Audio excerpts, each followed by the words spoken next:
Halo semuanya, apa kabar kalian hari ini? Kita bertemu lagi di pertemuan ke-12. Di pertemuan kali ini kita akan membahas tentang beberapa perkembangan atau produk-produk inovasi dari kain tradisional, yang mana kita bakal ngebahas tentang beberapa brand yang ada di Indonesia yang menggunakan atau menjadikan kain tradisional itu bagian dari produknya gitu.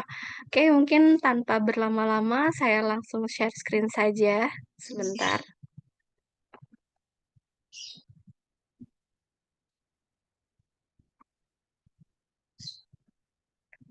Oke,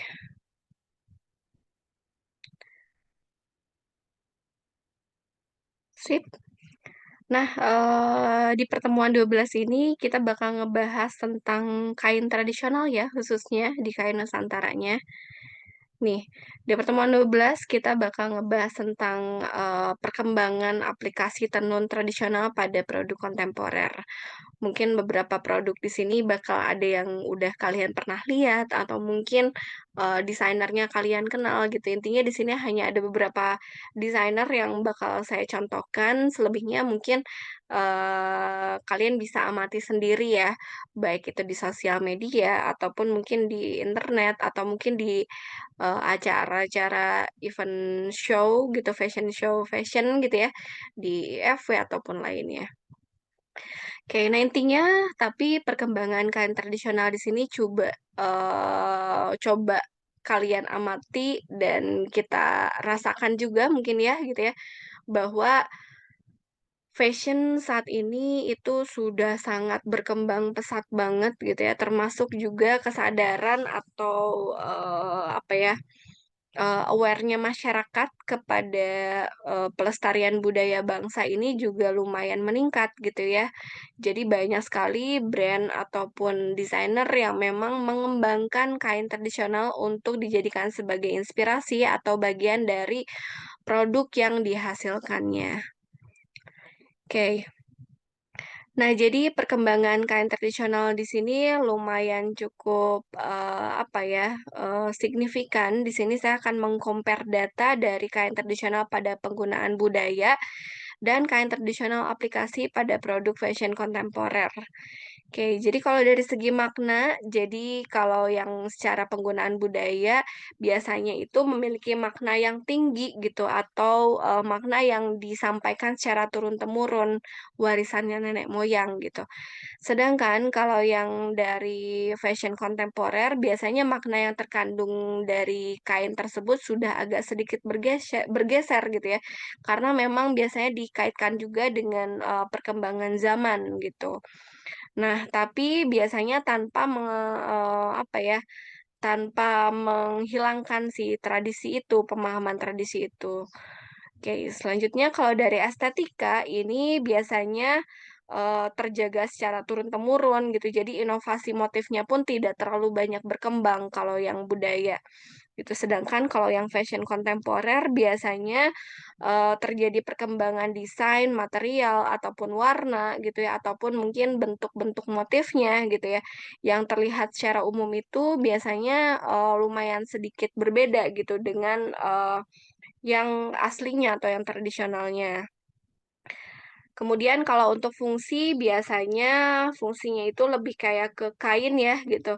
Masih kain utuh dan dikembangkan itu biasanya untuk acara sehari-hari ataupun acara-acara upacara adat tertentu gitu yang apa ya, special occasion lah jatuhnya. Nah, kalau misalkan yang kontemporer biasanya fungsinya itu ya keseharian ataupun acara khusus tapi yang intinya nggak ada pakem-pakemnya lah gitu, bukan yang kayak, "Oh, kalau, ini, biasanya cuman buat acara pernikahan aja," gitu misalkan ya. Nah, biasanya kalau yang udah mengarah ke kontemporer itu udah mulai bebas gitu, baik itu acara formal ataupun semi formal. Nah, ini adalah produk kria modern dan fashion. Beberapa contoh di antaranya karya Bian Atmaja, nama koleksinya Humba Hamu. Ini dari tenun Sumba ya. Ini dijadikan koleksi dengan, apa ya, pengembangan produknya itu dari membantu memajukan para pengrajin tenun Sumba, sampai akhirnya bisa dijadikan sebuah produk fashion yang terinspirasi dari kaum-kaum metropolitan ibu kota. Masih sama di koleksi Humba-Humbahanmu juga.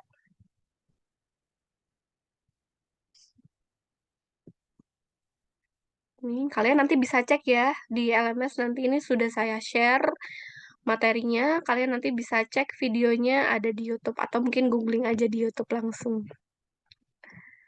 Kemudian ada desainer Lulu Lutfi Habibie, beliau mengembangkan tenun lurik dalam koleksinya. Setiap koleksinya biasanya menggunakan tenun lurik dari ATBM atau alat tenun bukan mesin.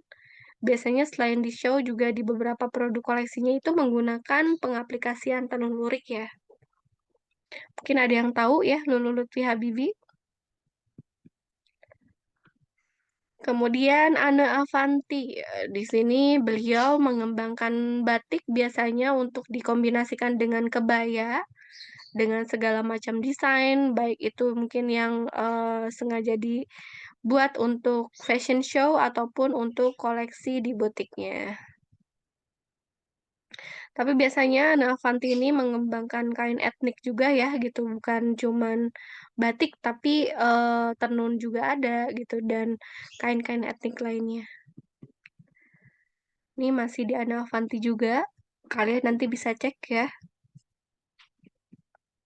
Oke, sekian untuk materi perkuliahan kita kali ini. Mungkin kalau kiranya ada yang ingin kalian tanyakan, silakan kalian tanyakan di forum diskusi. Kalau begitu kita tutup perkuliahan kali ini. Assalamualaikum warahmatullahi wabarakatuh.